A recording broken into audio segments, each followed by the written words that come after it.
to meet Pearl. Anyways, we got another amazing question from one of the kids that used HBD Goes to School curriculum. Anyways, the question is, why does the stomach growl?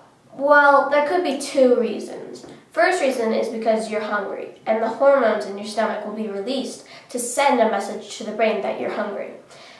At the same time, the muscles in your stomach will be contracting and they'll making this grumbling sound. The second reason could be because, well, you're digesting your food. Okay, well that's all. Bye. Human body detectives.